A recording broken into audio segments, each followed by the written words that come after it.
อ้าวโอเคพี่น้องเอ้ยต่อจากคลิปที่แล้วพี่น้องเอ้ยทางครอบครัวไอหมื่นกะคือที่เขาเว้าไว้กันในคลิปแรกๆพี่น้องเอ้ยว่าสิพาเพิ่นมาซื้อเสื้อผ้าเนาะนี่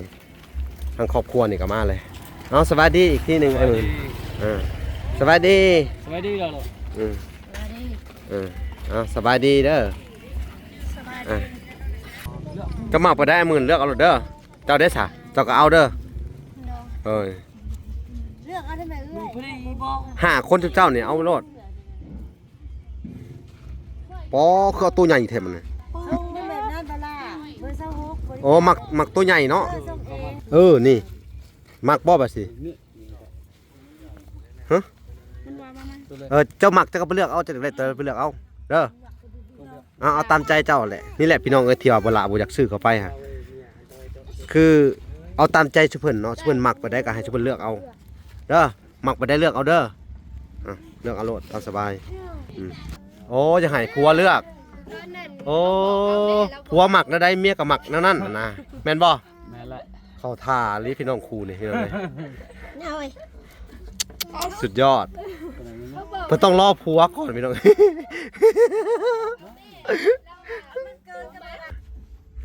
ป้อพี่น้องเลยผัวเลือกให้อีกแล้วมาเดี๋ยวเอาเคินๆเนี่ยบัดผัวเนาะผัวหมักบ่ตัวนี้ฮะแม่นบ่ป้อผัวหมักตัวเคินๆเนี่ยพี่น้องเอ้ยยามมื้อแรงมันจังแน่ๆคือแน่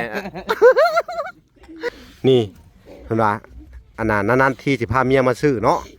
จัดแบบเซ็กซี่ให้เลยเพิ่นว่ามันสิเซ็กซี่เลยสายว่า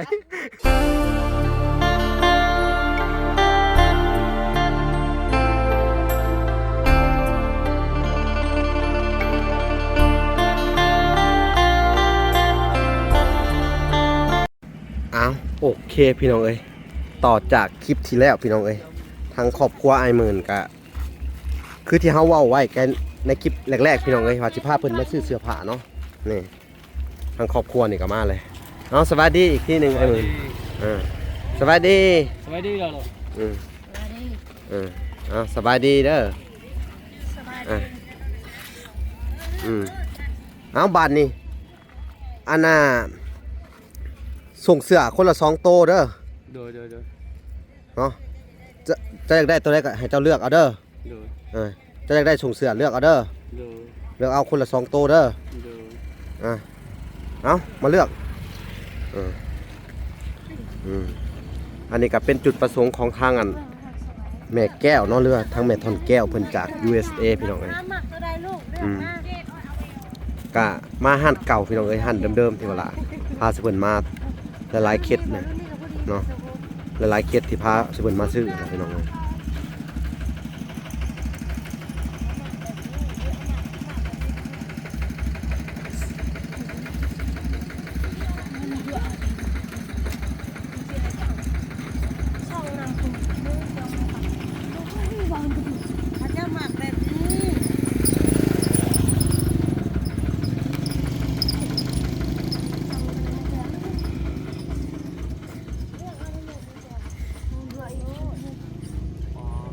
ก็มาไปได้หมื่นเลือกเอาเด้อเจ้าได้สะเจ้าก็เอาเด้อเลือกเอาได้ไหมเอ้ยห้าคนเจ้าเนี่ยเอาโลดปอคือเอาตัวใหญ่เท่มันเลยส่งได้แบบนั้นปะล่ะเบอร์26โอ้มักตัวใหญ่เนาะส่งเองนะเขาจะหมักแล้วมันส่งคาบ้านน่ะส่งกระบอกเนาะเลือกบัดนี้บ่ครับทั้งเจ้าคือลูกบ่นี่ถ้าจะเอาไปสิก็ได้นี่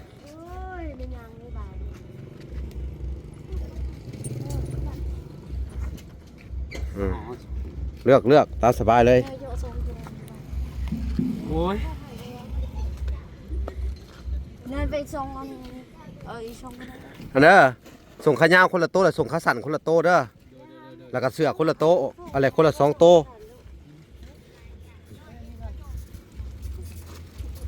วันนี้เมียกันบูจักเลือกพี่น้องเอ้ยคุณ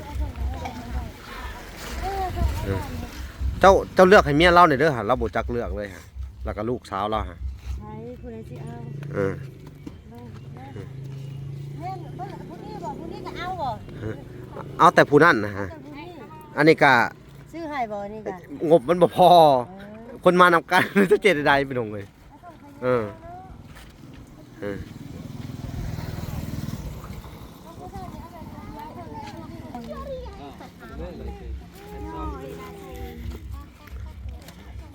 เอาเลือกเอาไอ้หมื่นเลือกเอาเลือกของเจ้าขายยาวนี่มักบ่แบบสิฮะเจ้ามักเจ้าก็ไปเลือกเอาจะได้เตอไปเลือกเอาเด้อเอาตามใจเจ้าแหละนี่แหละพี่น้องที่ว่าบ่ละบ่อยากซื้อเข้าไปฮะคือเอาตามใจชุเพิ่นเนาะชุเพิ่นมักไปได้ก็ให้ชุเพิ่นเลือกเอาเด้อมักไปได้เลือกเอาเด้อเลือกเอาโลดตามสบายใส่เวลาพี่น้องเอ้ยเท่าไอ้หมื่นก็ได้ได้แล้วบ่ของเจ้าฮะได้แล้วตัวหนึ่งเนาะเลือกเอาอีกตัวหนึ่งส่งค่าสั่นเด้อยันงบมันบ่พอ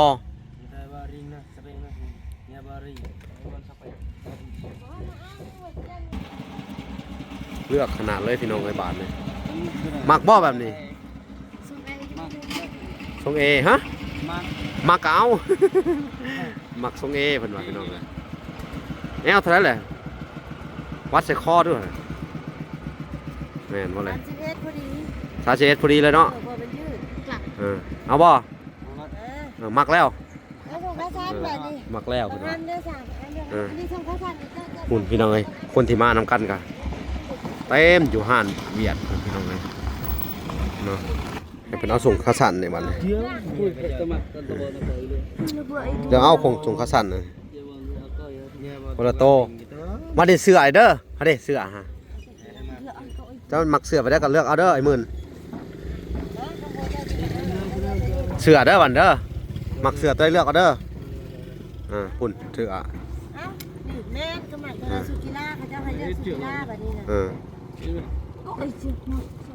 อันนี้มันโตเท่าไรไหมค่ะอันนี้200,000ค่ะห่วยมันสิบเบิร์ดงบ3 ล้านนึงโอ้บ่เบิดดอกเนี่ยสุกิล่าเนี่ยสีได้ใช่อันนี้เสือบันเนี่ยเสือคนละ2 โตเลือกเอาส่งข้าสั้นนี่มันต้องทึกแหละแม่นบ่ส่งข้ายาวได้ซะโตเท่าไรส่งข้าสั้นนี่ส่งข้าสั้นก็ขายยาวมันก็ราคาเดียวพออยู่เดียวเร็วแต่มันรุดได้อยู่บ่ล่ะเอาล่ะก็ต้องรุดให้รุดเด้อแต่ว่างบ3 ล้านนึงได้โอเคเอามันครบ3 ล้านก่อนพี่น้องเองเนาะเลือก50,000กี่50,000แล้วเอา2 โตเจ้าน่ะเอารถ2 โตนี่เจ้าหมักนุ่งเสื้อหมักกล้วยฮะนี่นุ่งกับเกิบเลยนี่พี่น้องเอ้ยเพิ่นนุ่งแต่โตเก่าคู่มื้อเอาให้เพิ่น2 โตเอาคนละสีเอาคนละสีเด้อนี่มันบางนี่เจ้าหมักนุ่งแล้วนี่เอาหมักก็เอาจัดไปซื้อปลาเด้อซื้อปลาบ่คุณขายปลาน้ำก็มีพี่น้องเอ้ยตอนนี้ซื้อเสืออยู่ยังบ่ว่างซื้อปลาเอาคนละสีติจะเอาสีเหลืองนี่เจ้าหมักแล้วนี่สีเสือเจ้าต้นน่ะกำมะกล้วยฮะ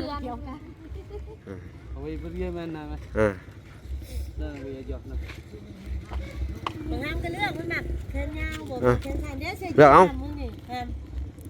นี่พี่น้องเลยคนที่มานำกันกันเวลามันมีงบพี่น้องมันหลายคนเกินเนาะ10 กว่าคนเนาะมันก็บวาดบวายพี่น้องเลยนี่อีหล่านี่เนี่ยเดี๋ยวเวลาสิซื้อเป็นคนซื้อให้เองพี่น้องเลยนี่เลือกเอาอีหล่านี่ไปเลือกเอาเดี๋ยวสิซื้อให้เองเด้อเวลาสิเอาเงินเวลาเองพี่น้องเลยต้นนี้ซื้อให้เป็นตาสงสารเพิ่นเกิดกับบ่มีฮะพี่น้องเลยฮะคนที่มานำกันเนาะแต่จริงกับผู้คนที่มานำกันกับหลายคนสงสารเด็กน้อยก็เลยซื้อให้เด็กน้อยยิดบ่อันนี้เอาเราเด้อหาสิจ่ายให้เพิ่นเนาะสุดนี่เนาะยิดแล้วเอาเวลาก็จอมยางเวลาเรายังว่าเป็นแล้วมานี่พี่น้องเอ้ย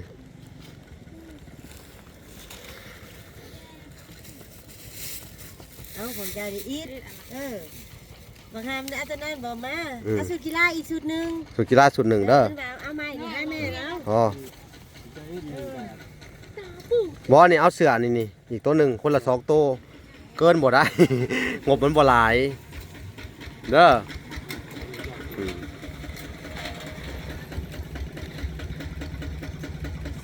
ถึกใจแล้วบ่บัดนี้ ถูกใจแล้ว เลือกคักเลย โดย นี่แหละพี่น้องเอ้ยเพิ่นเลือกเองมันจังถึกใจเพิ่นถ้าเวลาซื้อเข้าไปนี่โอ้ยงงเลยพี่น้องเอ้ยอันน่ะสับสนบ่ฮู้ว่าสิถึกเพิ่นว่าบ่เทื่อเพิ่นก็บ่มักได้คือเพิ่นมักตามสไตล์ของเพิ่นเองเนาะ อันอยู่สัก ไปเขาไปเบิ่งอีกคือพุ่นทั้งเมียเพิ่นบาดนี่เนาะทั้งเมียเจ้า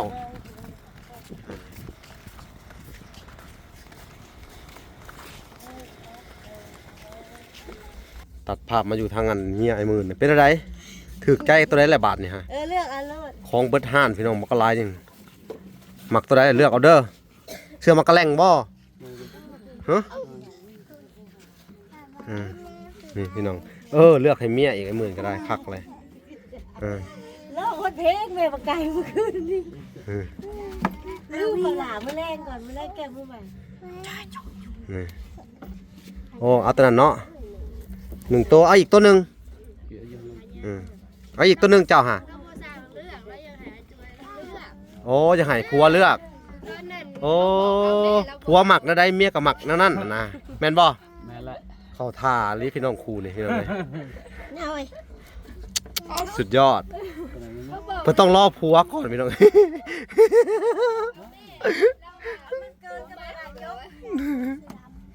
พี่น้องเอ้ยเพิ่นต้องรอผัวเพิ่นก่อน มักแล้วบ่ฮะมักเอา มากแล้วมักแล้วเมียมักบ่หรือเจ้ามักก่อนฮะ เมียละหมัก ก็เดี๋ยวผัวมัก บ่ละ ผัวมักตัวใดกับเมียมักตัวนั้นนำ โด คักว่าเด้คักว่าถึกใจบ่แหละ พอดีอ่ะ เอาลองใส่มึงดูเอามันเป็นอะไร เนี่ยเขาว่ามันเห็ดคือเก่า ไม่ใช่คือเก่าๆหาเอาไงซะเลือกเอาพี่เลือกเอา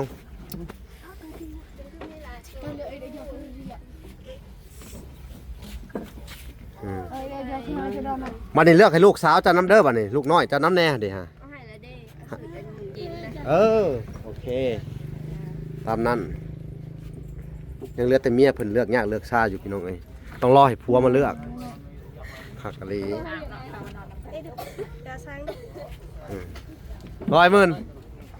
บ่ต้องเจ้าเลือกให้ถึงจะเอาเมียกันเนาะ โดย โอ้คักผัวหมักก็ได้เมียหมักนั่นมันต้องว่าสิโอ้ลายมังกรเด้อฮะ มากบอกมา มักบ่เอามักบ่สิเนาะผัวเลือกให้บ่นี่ฮะเจ้าคือบ่เลือกเอาเองโอ้พี่น้องเอ้ยเคยมาซื้อเสื้อผ้าไม่แต่ผัวซื้อให้มันบ่เทื่อนี่ แม่ละ ปอแสดงว่าเมียบ่เคยมาจักเทื่อนั่นนี่เนาะ มา บ่เป็นเลือกโอ้อันนี้มักน้ำผัวพี่น้องเอ้ย โอ้ละ เอ้าบัดนี้สิได้ต่อบัดครบไปเลยบ่ฮะพี่น้องเอ้ยงบประมาณกะคนละ2โต๊ะเพิ่นว่าเนาะส่ง2เสือ2เนาะบ่ส่งนี่ได้โต๊ะเลยส่งของเจ้าได้2โต๊ะเลยบ่ส่งเสือเด้ เขาถือ เสือตัวหนึงไปเอามาอีกเสือฮะอันนี้คือกันเด้อเอาแขนสั่นก็ได้เสือมักกะแล่งก็แล้วแต่เอาไปใส่เลือกเอาอีกตัวหนึงของเจ้าฮะอันนี้เด้ซะได้แล้วบ่ฮะ อันนี้ได้แล้ว ได้แล้วเนาะ ตัวเดียวเลย เอาอีกตัวหนึงเอามาให้เพิ่นอีกแน่ตัวหนึงส่งตัวหนึงส่งนี้เอาข้าวสารหรือข้าวเหนียว เอาขายาวก็ได้ขาสั้นก็ได้ให้เพิ่นนะปอพี่น้องเอ้ยผัวเลือกให้อีกแล้วบัดนี้เอาเคินๆได้บัดผัวเนาะ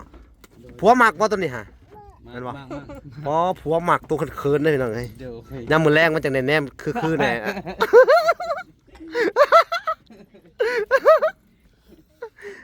อันน่ะให้เมียหนุ่งโซ่เด้อ โดย พี่น้องเอ้ย มีเสียงให้เขาหัว คักเอาเลยพี่น้องไอ้หมื่นเฮ็ดแล้วบัดอ่ะ เฮ็ดอันน่ะฉลองเงินใหม่เนาะนุ่งให้เมียนุ่งโปโป้เนี่ยนั่นนึงเนาะ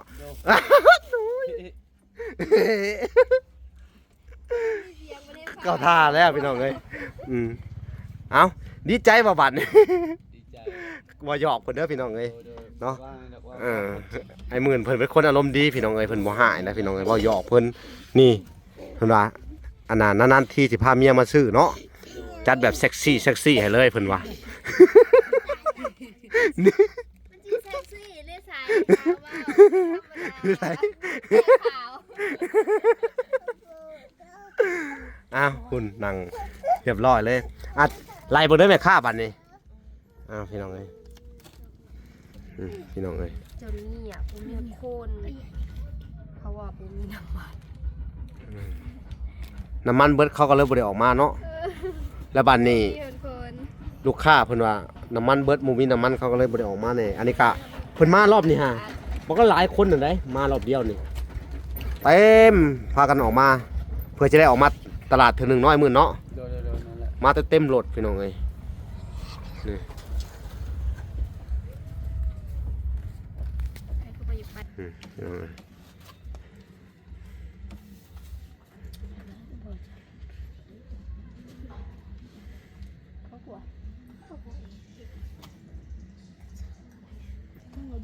พี่น้องเอ้ย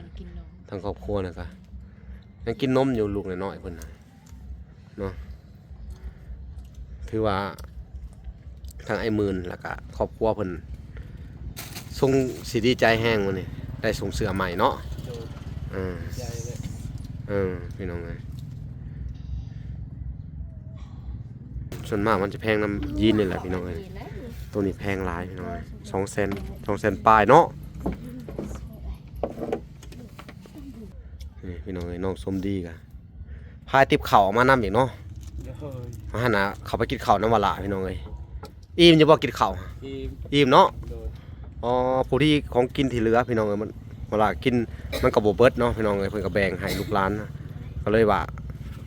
อันจัดแต่งให้ชุเพิ่นกินนํพี่น้องเอ้ยคน10กว่าคนผู้ที่อิ่มผู้ที่เลยเนาะ โดน เอ้าพี่น้องเอ้ยทางเวลาก็บ่มีหยังที่ให้เพิ่นกินพี่น้องเอ้ยมื้อเช้านี่ยังแต่ข้าวเที่ยงบัดนี้เนาะ โดน ข้าวเที่ยงก็อดเอาไปกินอยู่บ้านเด้อ แม่นละ พี่น้องเอ้ยอันนี้ก็ประมาณสิเข้า12 โมงแล้วล่ะพี่น้องเอ้ยตัดภาพมาอยู่ทางอันแม่ค้าเพิ่นก็ไล่อยู่พี่น้องเอ้ย บ่ฮู้ว่าจักล้านเลยงบ3 ล้านพี่น้องเอ้ยของแม่ถอนแก้ว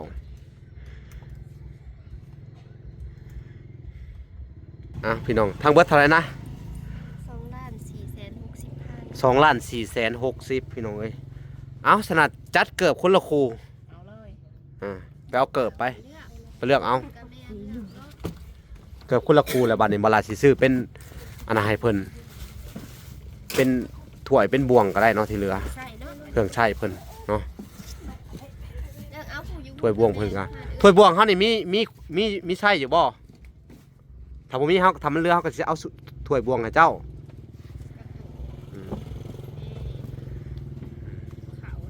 พี่น้องเอ้ยพาเพิ่นไปเลือกเกิบอีกบาทนี่จำนวนเงินพี่น้องเอ้ยทางแม่ถอนแก้วเพิ่นฝากมาให้150มันถืออยู่3 ล้านเนาะ3 ล้านกว่าๆเนี่ยนี่เงินรู้สึกว่าเรทมันสิลงพี่น้องเอ้ยถอยลงอีกแล้วพี่น้องเอ้ยเรทเงินดอลลาร์ถอย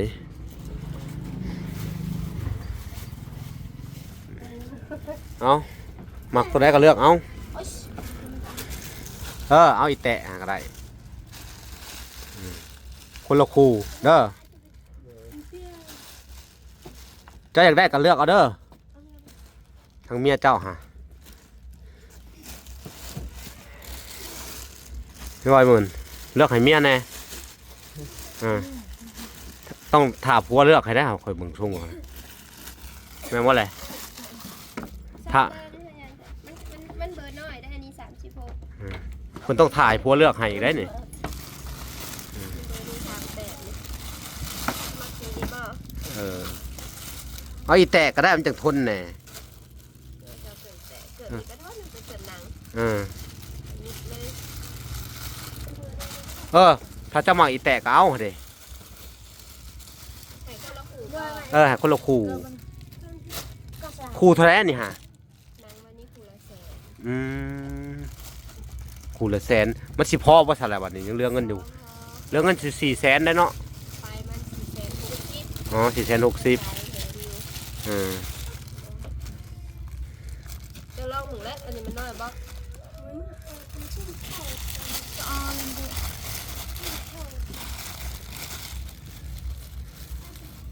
คนน้อยเดี๋ยวบ่เอาให้บ่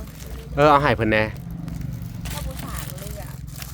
เราถามผัวเราอยู่ได้ไปเลือกให้ถ้าไปเลือกให้เมียเจ้านี่เด้อไอ้หมื่นเด้อ เด้อ นี่แหละพี่น้องเอ้ยอันน่ะเขาเอิ้นว่า แปดก็มา อันน่ะผัวมักก็ได้เมียก็มักนํเพิ่นว่าคู่นี่แบบตามใจผัวพี่น้องเอ้ย ผัวมักข่อยมักนํเราอ่ะ จะลองจะซบเอาจะซบ ถ้าผัวบ่หาถ้าผัวเลือกให้บ่ แล้วก็หัว พี่น้องเอ้ยคู่แท้นะรักแท้เนาะต้องตามใจผัวโดยแม่นนี้พี่น้องเอ้ยเนี่ย คักนะว่าไอ้หมื่นกับเมียนี่พี่น้องเอ้ยคักแล้วนี่ผู้ที่ถือขู่ผู้ที่เลยพี่น้องเอ้ยขู่นี่ เอาอีกต่อทั้งเชิงเลย เอาเลือกเอาอิดเลย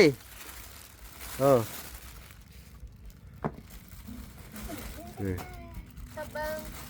เอาเบอร์40 41 น้องใส่เบิ้งมันยังน้อยเด้เนี่ย นี่เอาเบอร์นี้ นี่เบอร์40นี่กูเจ้าหมักไปกินดองน่ะนี่ชื่อใส่ไปกินดองเนาะ เด้อ ใส่ไปกินดองบ่ นั่นแหละ ใส่ให้เกิดบ่กินหรือคนกินดอง บ่คนละกิน โอ้ เนี่ย พามันพาย่างไปซื่อเนาะ เด้อ โอ้ ไปดอง เพิ่นหมักไปดองเด้อพี่น้องบ้านเพิ่นไปแต่ละเทื่อมันได้เข้าดองเอาแล้วบ่หาจัดเลยบ่เลือกให้เมียบ้านนี่เลือกให้เมียหุ่นไปเลือกข้างผู้พี่น้องเอ้ยหรือว่าสิเอาแบบอันน่ะใหญ่ๆนี่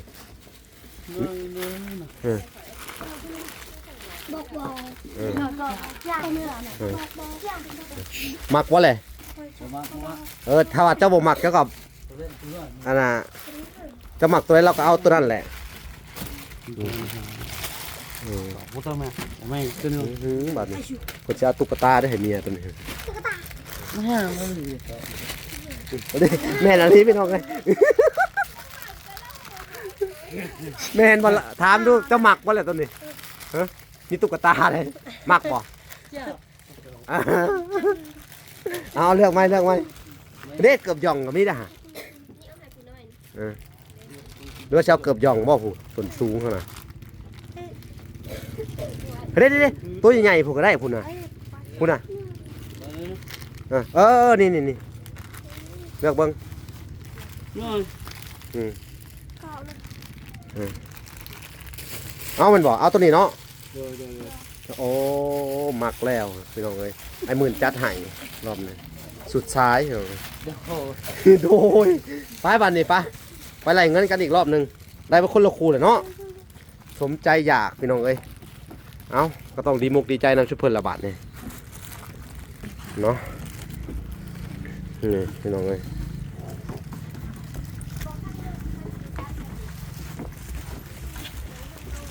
เอาบันนี่จัดไป ไปใครจานไหน นี่พี่น้องเอ้ยหัวหมักสีนี่พี่น้องเอ้ยเบิ้งเกิบผักกะหรี่บันนี่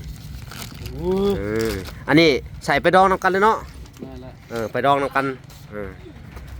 พี่น้องเอ้ยคู่แท้เพิ่นเอาเลือกผู้ที่เลือกจัดสรรให้เมียมีการโบยกากระตุนพี่น้องเอ้ยงามคัก หัวจังตรงงามเหรอวะ เมียเอาอย่างเดียวเมียบ่ฮู้เรื่องหยังเลยพี่น้องเอ้ย งามนะผัวจัดให้อ่ะสุดยอดเลยเนาะตามใจผัวเราเห็นพี่น้องเอ้ยคักแรกเอาเป็นนี่บ่ล่ะก็สิให้เพิ่นคิดเงินเนาะเดี๋ยวสิมอบเงินให้เพิ่นก่อนพี่น้องเอ้ยบัดนี้ พอ นี่พี่น้องเอ้ยบาทนี่งบประมาณพอดีได้ทั้งเกิบเนาะเสื้อผ้าพี่น้องเอ้ย3 ล้านทวนเลยเอา โอเคให้เจ้านับเบิ่งเด้อ ไปซื้อน้ำมันสู่กันกินนะน้ำหัวเสือตัวใหญ่อะตุกให้ได้ตุก10ต้องมีทานไอ้กูมีทานอะไรเด้อ นับเบิ่งโอเค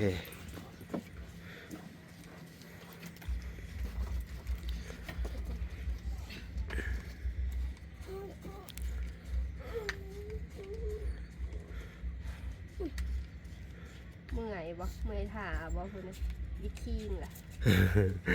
ไปได้ฮ้อนเนาะวดเอาอีกเด้อ โดยว ดเอาอีกจักหน่อยก็แล้วแหละพี่น้องเอ้ยจะให้เพิ่นเมื่อแล้วแหละอ่า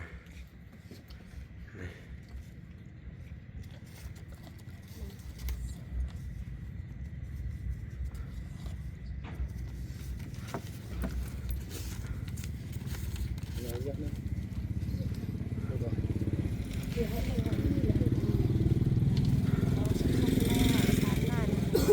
3 ล้านเนาะโอเคพี่น้องเอ้ยบาทนี่จัดใส่ถุงบัดนี้ใส่ถุงเลยพี่น้องเอ้ยกะสิให้ซุเพิ่นขอบคุณแม่ถอนแก้วพี่น้องเอ้ยเจ้าของเงินเพิ่นเนาะอยู่ทางอเมริกาเนาะพี่น้องเอ้ยทาง USA เนาะอันนี้ก็เป็นงบประมาณของแม่ถอนแก้วเนาะแล้วก็เป็นจุดประสงค์ของเพิ่นเนาะเพิ่นโมทนาบุญนำครอบครัวนี่พี่น้องเอ้ยเนาะช่วยเหลือบรรเทาทุกข์เบื้องต้นเพิ่นว่า แยกกัน เนาะ เมื่อกันทัน จำไว้เด้อของไผของมันเนาะฮู้อยู่บ่ใส่ของไผของมันก็ได้เอาหรือว่าอันนี้พี่น้องเอ้ยได้บักหลายๆเติบนะคนละ2โตพี่น้องเอ้ยก่อนอื่นเบิดก็ต้องขอบคุณทางแม่แก้วเพิ่นพี่น้องเอ้ยผู้ที่ช่วยเหลือเนาะพี่น้องเอ้ย เกิดจะเอาใส่แยกนี่ เกิดไปใส่ถุงแยกต่างหาก เป็นเมื่อจังแบ่งกัน น้อย ฮู้อยู่บ่ไอ้หมื่นว่าฮู้อยู่บ่ฮู้อยู่เนาะ จือแล้วว่าหมักจังเอา คือหมายความว่าไอ้หมื่นนี่เมียเพิ่นนี่ก็สบายตามใจผัวเนาะผัวมักก็ได้เมียก็มักเท่านั้น แม่นละ ขักแต่ตัวเดียวเลยแหละพี่น้องเอ้ยขักอะไร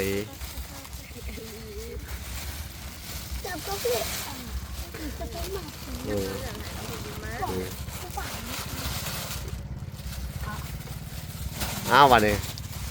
ถึกใจจะบ่นนี่ฮะ ติดใจละ ขักบ่ ครับ ความรู้สึกไปจะได้ความรู้สึกถามไปลีเอา ดีใจแหละ ดีใจแล้วแม่นบ่ โดย รู้สึกมี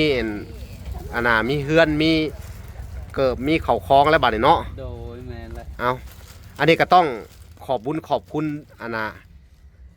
แม่ทอนแก้วพี่น้องเอ้ยโอ้ทางเจ้าของห้างเพิ่นก็ซื้อน้ำซื้อไนให้กินอีกเนาะ โดย น้ำเย็นอากาศก็ร้อนช่วงนี้เนาะไอ้มื้อเนาะ แม่นละ โธ่อบอ้าวหลายพี่น้องเอ้ยกินน้ำกินไนแล้วแล้วก็ขอบคุณเพิ่นเด้อทางแม่ทอนแก้วเด้อ โดย โอเคบาทนี่พี่น้องเอ้ยถือว่าจบสิ้นเนาะ โดย ในการซื้อเสื้อผ้าบาทนี้เนาะ แม่นละ พี่น้องเอ้ยคลิปต่อไปว่าลากาสิใช้งบประมาณของทางเมตู้ USA เนาะพี่น้องเนาะซื้อเป็นผ้าห่มเนาะและก็มุ้งหมอนเนาะเพราะว่าการเดินทางน่ะถ้าออกมาแล้วเราก็ต้องซื้อให้มันครบเลยเนาะ โดย มันก็บ่มีโอกาสได้มาบ่อยๆเนาะ แม่นละ มันไกลแน่นั่นบ่ โดย เวลาก็สิจัดสรรแล้วก็เฮ็ดตามผู้ใหญ่เพิ่นบอกมาพี่น้องเอ้ยให้มันให้ทางครอบครัวไอ้มื้อนี่แหละพี่น้องเอ้ยเนาะเฮ็ดตามจุดประสงค์ของผู้ใหญ่เพิ่นแต่ละคนเนาะคือทางแม่ทอนแก้วเพิ่นก็ว่าซื้อเสื้อผ้าให้จุมเจ้าเนาะ โดย อันนี้ก็เป็นงบของเพิ่นเด้อ โดย เอ้ามีหยังสิบอกเพิ่นบ่เพิ่นเบิ่งเจ้าอยู่เด้เอ้าโอ้ดีใจบ่นี่ยิ้มเป้ยเลย ใจแหละเฮา ดีใจอยู่บ่เลย ดีใจ เจ้าเด้เว้าลาวบ่ได้เลย ชัก สอนเขาเว้าแน่เห็นว่าก็ได้ ดีใจไป ดีใจบ่เลยดีใจเนาะ ใจแล้ว เจ้าเด้ซะ ดีใจไปละ ยิ้มอย่างเดียวพี่น้องเอ้ยจักอายพี่ช่างแทนที่สิเต้นน่ะดีใจเนาะพี่น้องเอ้ยเจ้าได้ซะ ดีใจ ดีใจเนาะ นอน แต่ว่าเรื่องของหมักของหยังนี่มีแต่ผัวหมักเนาะ นอน เจ้าบ่หมัก แต่ผัวเลือกให้อย่างเดียว คักอะเนาะต้นเหือแต่พี่น้องใครได้กินน้ำเย็นๆเนาะแม่ค้าเพิ่นซื้อให้เนาะ